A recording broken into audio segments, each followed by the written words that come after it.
উরিতে line of কন্ট্রোলের কাছে জঙ্গি অনুপ্রবেশের চেষ্টা। পহেলগাঁও হামলার 24 ঘন্টার মধ্যেই বড় অভিযান সেনার। বারামুলায় খতম করা হলো 2 জঙ্গিকে।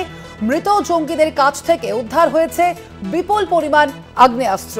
মৃত জঙ্গিদের কাছ থেকে উদ্ধার হয়েছে বিপুল পরিমাণ আগ্নেয়াস্ত্রের বিষয়ে আমরা আরো বিস্তারিত জানবো। আমাদের সঙ্গে এই মুহূর্তে ফোন লাইনে রয়েছেন ডিজিটাল হেড অর্পণ ঘোষ। অর্পণদা, এখনো কি চলছে সেনাবাহিনীর পক্ষ থেকে এই অভিযান? কি জানা যাচ্ছে এখনো পর্যন্ত? স্বর্ণালী, দেখো, এই মুহূর্তে ইন্ডিয়ান আর্মি সিনিয়র কর্পসের থেকে একটি টুইট করা হয়েছে এবং সেখানে পরিষ্কারভাবে জানিয়ে দেওয়া আছে যে অপারেশন অন, অর্থাৎ এখনো পর্যন্ত কিন্তু গুলির লড়াই চলছে। এখনো পর্যন্ত ভারতীয় সেনাবাহিনীর পক্ষ থেকে জানানো হয়েছে অফিসিয়ালি ভাবে যে 2জন জঙ্গিকে খতম করা হয়েছে, কিন্তু এখনো যেহেতু গুলির লড়াই চলছে, আন্দাজ অনুযায়ী 6 থেকে 8 জন জঙ্গি এখনো লুকিয়ে রয়েছে। চিরুনি তল্লাশি চালাচ্ছে ইন্ডিয়ান আর্মি। যা খবর যে 2জনের কাছ থেকে শুধুমাত্র অ্যামুনিশন উদ্ধার হয়নি, বিস্ফোরক উদ্ধার হয়েছে, প্রচুর পরিমাণে আগ্নেয়াস্ত্র উদ্ধার হয়েছে। সেই সঙ্গে যে যা যা উদ্ধার হয়েছে তা কিন্তু যুদ্ধের জন্য যথেষ্ট।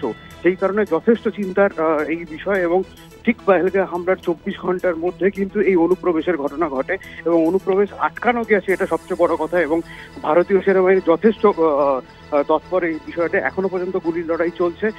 এখনো পর্যন্ত বলা যেতে পারে যে চিরুনি তল্লাশি চালিয়ে কিন্তু পুরো জঙ্গি যে পুরো টিমটা ঢোকার চেষ্টা করছিল বলে ভারতীয় সেনাবাহিনীর পক্ষ থেকে মনে করা হচ্ছে, সেই টিমকে খতম করার চেষ্টা চালাচ্ছে ইন্ডিয়ান আর্মি।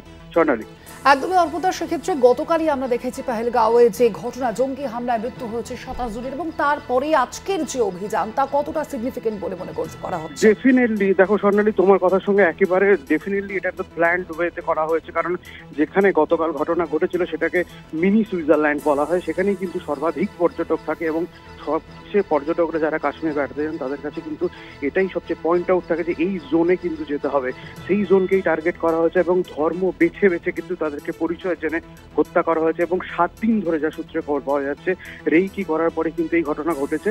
এবং এই যে ঘটনা, পহেলগাঁও ঘটনার পরেই আবারও যে জঙ্গি অনুপ্রবেশের চেষ্টা, এবং বলা যেতে পারে যে এটা ডেফিনেটলি আরো অন্যরকম ভাবে পরিকল্পনা ছিল, আরো অন্য কোথাও কিন্তু এই হামলা চালানোর পরিকল্পনা ছিল। কারণ যাদের কাছ থেকে খতম করা হয়েছে জঙ্গিদের, যে 2জন জঙ্গি, তাদের কাছ থেকে যে পরিমাণ সিজ করা হয়েছে আগ্নেয়াস্ত্র বা অ্যামুনিশন, সেগুলো কিন্তু একটা যুদ্ধ বা একটা প্ল্যান মাফিক কাজের জন্য যথেষ্ট বলে মনে করছে ইন্ডিয়ান আর্মি।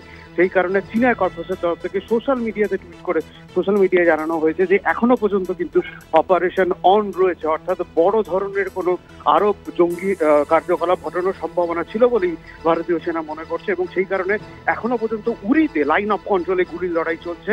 এখনো তারা ভারতীয় সেনাবাহিনীর মধ্যে যে টিম ছিল, এখনো কিন্তু 6 থেকে 8 জন লুকিয়ে আছে বলে তাদের অনুমান। স্বর্ণালী, ধন্যবাদ তোমায়। আমরা কথা বলছিলাম, ফোন লাইনে ছিলেন ডিজিটাল হেড অর্পণ ঘোষ।